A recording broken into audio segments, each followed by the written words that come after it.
নির্জন পাহাড়। একটা হোটেলে বসে আছে সুজন।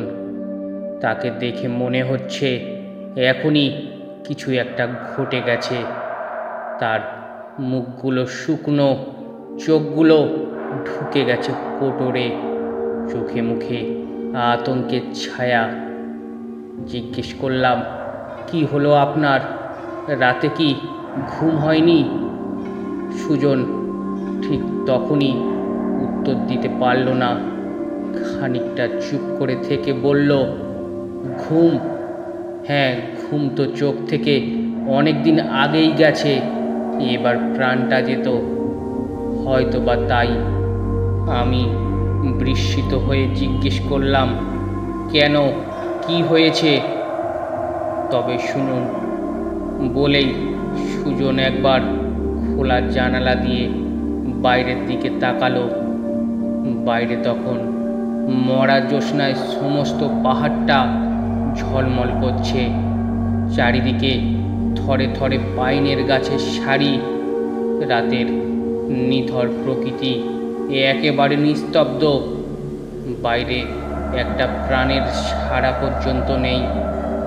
দূরে দূরে মিটমিট করছে আলোগুলো। আকাশে কালপুরুষের তরবারি যেন ঝলসে ঝলসে উঠছে। সুজন শুরু করলো, ওই যে পাহাড়গুলো দেখছেন, এর চারিদিকে ঘন অরণ্য। আমি এখানে এমনি আসিনি। আমার সঙ্গে আরও 3 জন বন্ধু আছে। তারা বাইরে লনে বসে। আমরা অনেক দিন আগে খবর শুনি আমাদের পাড়ার এক ভদ্রলোক একটা ম্যাপ পেয়েছে। তাতে অনেক গুপ্তধনের খবর আছে। বলেই সুজন চুপ করল, একটু হাসলো, তারপরে বলল, ভদ্রলোক আমারই কাকা। তিনি বিয়ে টিয়ে করেননি, এইসব অসম্ভব জিনিস নিয়েই আছেন।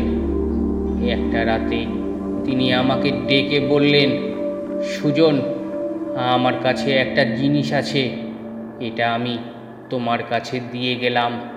কাল আমার দেহে আর প্রাণ থাকবে না, কাজেই আজই তোমাকে এটা দিয়ে যাচ্ছি। তোমার বিশ্বস্ত 2-1 জন বন্ধুকে নিয়ে আজ সকালেই সূর্য ওঠবার আগে তুমি এখান থেকে চলে যাবে, নইলে তুমিও বাঁচবে না। আমি তার কথা মতো আমার 3 জন বিশ্বস্ত বন্ধুকে নিয়ে বেরিয়ে পড়লাম। পথে পরের দিন খবরের কাগজে যা দেখলাম, বিমান রায় নামে এক ভদ্রলোকের আশ্চর্যজনকভাবে মৃত্যুর সংবাদ। আমরা ম্যাপটা দেখে দেখে ওই পাহাড়ি জায়গায় এসে পড়েছি। তারপর একটা ছোট পাহাড়ের ওপরে একটা নির্জন হোটেল বেছে নিয়ে বেরিয়ে পড়ি গুপ্তধনের সন্ধানে। বলেই সুজন খানিকটা দম নিল। আমি অবাক হয়ে শুনতে লাগলাম। পরদিন ওই দূরে যে ভাঙা বৌদ্ধ মন্দিরটা দেখতে পাচ্ছেন, ওটার উদ্দেশ্যে রওনা হলাম। পাহাড়ের মজাই হচ্ছে পাহাড়কে সামনে থেকে যত কাছে আছে বলে মনে হবে, তাতে উঠতে গেলে দেখবে দূরত্ব অনেক বেশি বেড়ে গেছে। সুতরাং আমার 3 বন্ধু আর আমি সকালবেলাতেই কিছু শুকনো প্যাকেটের খাবার নিয়ে রওনা হয়ে পড়লাম।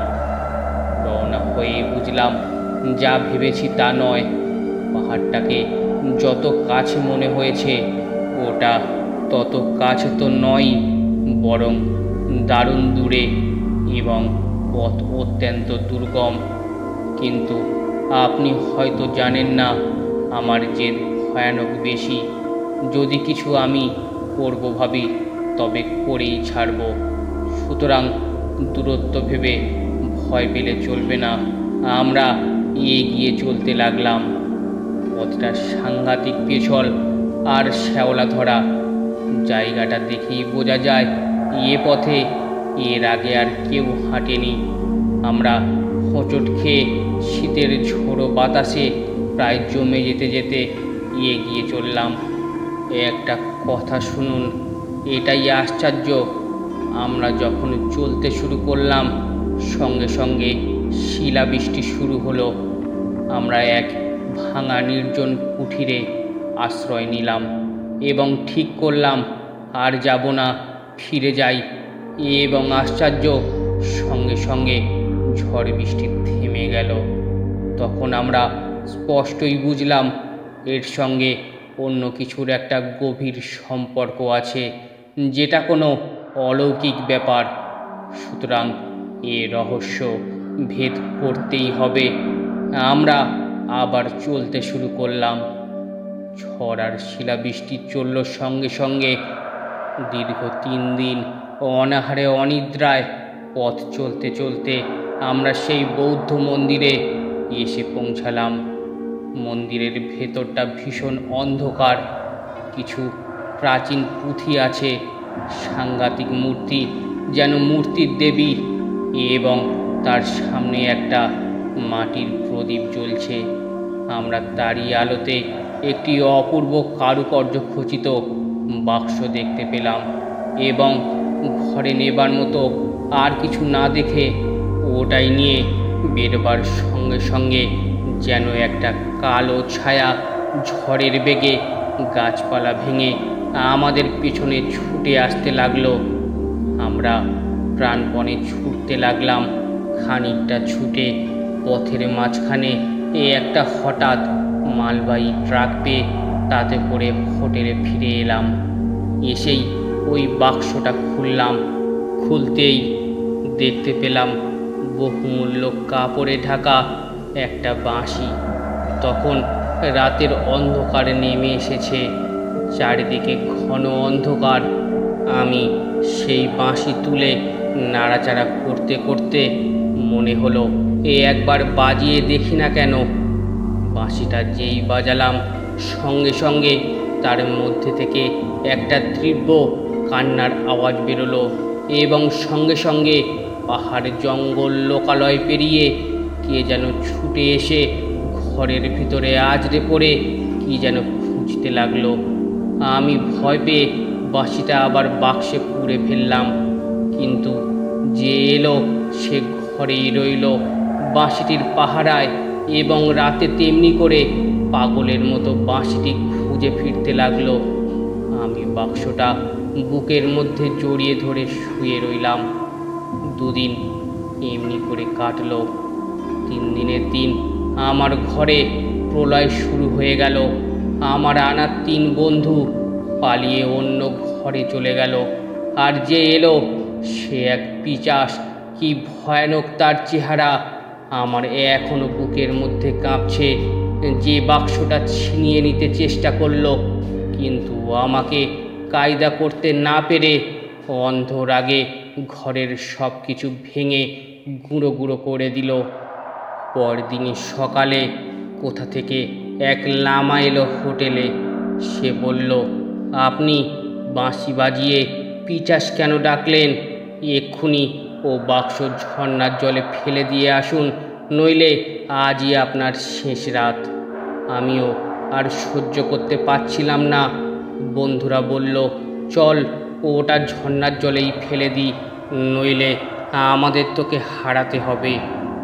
আমরা বাক্সটা নিয়ে চললাম, আর ঝড়ের মধ্য দিয়ে দীর্ঘ দেহ ঝড়ের মেঘের মতো কালো এক কঙ্কাল আমাদের সঙ্গে সঙ্গে ছুটে চলল। আমি কিছু দূর যেতেই সামনেই সে ঝর্ণাটা পেলাম। তাতেই বাক্সটা ছুঁড়ে ফেলে সেখানেই জ্ঞান হারালাম। আজ 5 দিন পর আপনি আমাকে দেখছেন। পরে শুনেছি ওটা এক পিশাচ সিদ্ধ তান্ত্রিক লামার সম্পত্তি। ও বাঁশি যার কাছে যাবে তারই সর্বনাশ হবে। আমার কাকা জানতেন না ওই পিশাচের হাতেই তার প্রাণ গেছে। এবার আমি এটা নিশ্চিতভাবেই বুঝেছি, আমারও প্রাণ যেত। আপনি জানেন না কিরণবাবু, ও বাঁশির মধ্যে যেন জাদু আছে। কিছুতেই ওকে ছাড়তে ইচ্ছা করে না, কিন্তু না ছাড়লে আমার প্রাণ যাবে। তাই বাধ্য হয়েই ছাড়তে হলো। আমি স্তব্ধ হয়ে শুনছিলাম। বললাম, আপনি চলে যাবেন? সুজন বলল, হ্যাঁ, বন্ধুরা গাড়ি ডাকতে গেছে, আমি এখনই চলে যাব। পৃথিবীতে এখনও অনেক এমন জিনিস আছে কিরণবাবু, যার হদিশ এখনও আমরা জানি না, এবং তাদের সব কিছু বুদ্ধি এবং বিজ্ঞান দিয়ে ব্যাখ্যা মেলে না। আচ্ছা, তুমি যাও, আমার গাড়ি এসে গেছে। টলতে টলতে সুজন ছায়ার মতো ঘুরে ঘুরে পাহাড়ি পথ দিয়ে নেমে চলল। আমি উঠে পড়লাম আমার অন্য হোটেল। সেখানে রাত হবার আগেই আমাকে ফিরতে হবে।